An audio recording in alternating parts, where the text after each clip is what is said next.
All right, let's dive right in. Today, we're taking a focused look, tailored just for you, at something really, really essential: your financial well-being. Mm-hmm. We've got quite a stack of fascinating sources here. They cover a whole range, everything from the tricky psychology of money Right. to really hands-on practical tools and even some, frankly, unforgettable real-world stories. That's right. And our mission here in this deep dive is basically to sift through all this stuff together, Yeah, pull out the most potent insights, the nuggets, and figure out what it all means specifically for you and your own financial journey. exactly. This Yeah. is really about digging into what it genuinely takes, not just earning money, but, keeping it, growing it. And avoiding the pitfalls. And crucially, yeah, navigating around some of those common financial traps that are out there. Okay, ready to get into it. Let's do it. So the material puts something right up front that really jumped out at me. The mental game of money. Mm-hmm. They specifically talk about what's been called the toxic money mindset. Yeah, as I was going through these, that idea really popped. And what's interesting is they're very clear. This isn't just like a rich person problem. Not at all. They frame it as a common trap that's costly, their word, and can pretty much sabotage anyone's wealth journey. Doesn't matter how much you earn or have right now. Which, begs the question, Yeah. what does that mindset actually look like? The sources don't give, like, a checklist, Right. but the implication seems to be a pattern of thinking that just holds you back. Maybe it's fear about money or constantly comparing yourself Right. or thinking wealth is just luck or maybe feeling like you don't deserve it. It's those underlying, often unconscious beliefs that lead to bad decisions. So it's less about the pounds and pence or dollars and cents and more about the story you tell yourself Mm-hmm. about money. Exactly. So how do the sources suggest you even start to tackle something that deep? Well, they move pretty quickly from just identifying it to talking about practical ways to actively, take charge. Huh? The idea seems to be that changing your behavior can actually start to rewire some of those internal beliefs, action influencing mindset. Action shifting perspective. Yeah. Got it. Which brings us nicely to the hands-on strategies these sources highlight. What were some of the key practical steps they mentioned? Okay, one really crucial skill they hammer home is salary negotiation. Right. Mastering this isn't just, oh, I got a raise. They present it as fundamental, making sure you get paid what you deserve. It directly impacts your income potential from day one. That feels like such a high-impact thing to focus on. Mm-hmm. Another point that really stood out for me was automating your finances. Yes. They talk about putting savings, bill payments, stuff like that on autopilot. And it's not just convenience, though that's nice. It's really a discipline tool. Yeah. It makes budgeting stickier, because the money goes where you plan for it to go automatically before you even have a chance to spend it elsewhere. Helps your money grow on autopilot in a way. And speaking of effort and potential pitfalls, they also touched on the downside of, say, chasing extra income through side hustles. Absolutely. Burnout is a real risk they discuss. Yeah. The material gives some good pointers on how to stop a passion project turning into just pain and exhaustion. Right, because you need to sustain that drive long term. Exactly. Keep Yeah. that work-life balance. You don't want your path to financial freedom to wreck your health or happiness along the way. Makes total sense. And there was also a mention, kind of intriguing, about engaging with the property market differently. Yeah, that was interesting. They briefly introduced the idea of getting the benefits of the property market's potential growth Okay. without necessarily taking on the whole massive commitment of traditional homeownership. So like alternatives. Yeah, pointing towards things like perhaps real estate investment trusts, REITs, or maybe crowdfunding platforms, ways to get exposure without the mortgage and the leaky roof headaches. Interesting. Okay, so beyond the mindset stuff and the practical mechanics, sometimes the best lessons, maybe the stickiest ones, come from real life. Mhm. The wins and the epic fails of others. Definitely. And these sources had some really striking stories and examples. Yeah, and the lessons embedded in them are just vivid. Let's talk about the rogue trader story first. Right. This is the true story. They even made a film about it of Nick Leeson and how his actions literally brought down Barings Bank, this like ancient institution. Yeah, a venerable bank. The core idea based on the material is that Leeson was making these enormous, unauthorized, and just incredibly risky bets. Gambling, basically. Essentially, yeah, gambling huge amounts on tiny predicted movements in markets. And when those bets went south, spectacularly south, Ooh, the losses were just catastrophic, enough to collapse the entire bank. wow. And the why it matters piece from the sources here is pretty stark, isn't it? Oh, yeah. It's a chilling reminder. The absolute non-negotiable importance of proper oversight and risk management, whether you're running a global bank. Or just your own bank account. Exactly. Or just managing your own money. So if we connect that to personal finance, the action step feels pretty clear. Yeah.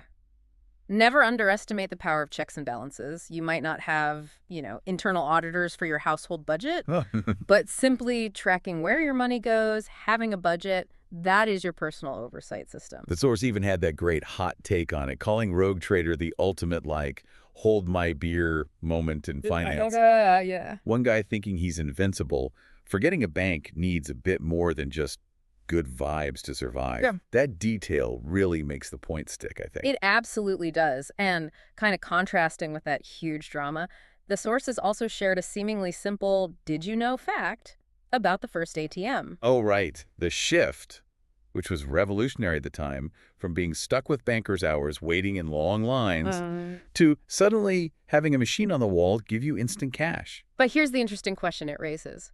That instant access, super convenient, right? But the sources point out the double-edged sword. It removed friction. It made impulsive spending way easier than having to physically go into a bank, talk to someone. Ah, good point. So the emphasis then is on building habits, discipline, that actively protect your cash flow. Right. Not just always choosing the path of least resistance, which is often what convenience offers. Exactly. And this ties in beautifully, actually, with that other anecdote they shared, the wild card one, the Cadillac and the yogurt. Right. This story starts with being, genuinely impressed by this super disciplined 25-year-old, tracking every single penny, laser focus on saving for a house. Yeah, really focused. And the source then describes this personal experiment it inspired, just downloading an expense tracking app. Not to budget strictly, but just to see where's the money actually going. Uncovering those little leaks. Exactly, finding those surprising small drains, which then leads into the Warren Buffett example. Ah, yes. The Oracle of Omaha. Here's a guy worth what? Tens, then hundreds of billions? Unbelievable wealth. Yet he famously drove a 2006 Cadillac DTS for years. Only upgraded, apparently, to a modest 2014 model when his daughter basically said the lack of Bluetooth was getting unsafe. His philosophy, which the material paraphrased, is just classic simplicity, isn't it? If it ain't broke, don't fix it. Pretty much. What stands out, I think, is just the sheer contrast. Someone who could buy literally any car, anytime, chose to stick with something completely functional, unremarkable, paid for. It doesn't feel like it's about being cheap, either. No, it feels more like this deep discipline, a lack of needing, external validation through flashy things. Right, and the source loops this right back to those small personal spending habits. Specifically that slightly funny, relatable detail. The yogurt. About maybe reconsidering the overpriced premium yogurt every day. Although they did add the little disclaimer about needing your probiotics. Yeah, gotta get those probiotics. But it adds that human touch, right? The idea that understanding your money means looking at everything, even the small daily stuff that adds up. And seeing how it aligns, or maybe doesn't align, with your bigger financial picture. Okay, so bringing all these threads together, what's really fascinating is how these different pieces from the sources, they kind of interlock, don't they? They really do. We've seen how crucial your internal mindset is. We've seen the power of practical tools, negotiation, automation. We've seen the need to manage risks, burnout, impulse spending, lack of oversight, like with Leeson. And those vivid lessons from real life, both the warnings and the examples of discipline like Buffett. Yeah, the cautionary tales and the sort of frugal heroes. So what does this all boil down to for you listening right now? I think these insights connect directly to your own financial path. Absolutely. They offer this multifaceted view. Financial health isn't just about your income. It's not just your investments. Right. It's this dynamic blend of how you think about money, the actions you take consistently, how you manage risk, and crucially, your willingness to learn from the world around you, from these stories. Yeah. If we look at the core message, the take this with you vibe from the sources, it seems undeniably clear. What is it? The time to take active charge of your financial journey is, well, it's now. Right now, not tomorrow, not next year. And the sources really emphasize it's not about waiting for perfection or some ideal moment when everything aligns.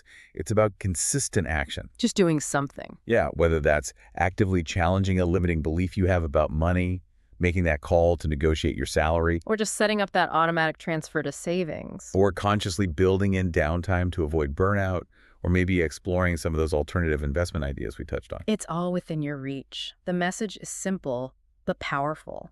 Commit to that growth. Commit to taking charge, starting today.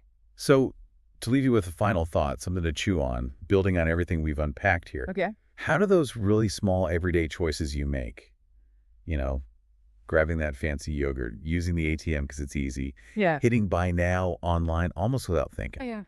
Those little things. how do those connect, or maybe disconnect, from the much larger principles we've talked about, principles of wealth building, risk management, discipline, the kind embodied by figures as different as Warren Buffett, and the cautionary tale of the rogue trader? That's a great question. Can paying closer attention to those seemingly tiny habits actually reveal something profound about your overall financial journey and maybe help you shape that bigger picture going forward?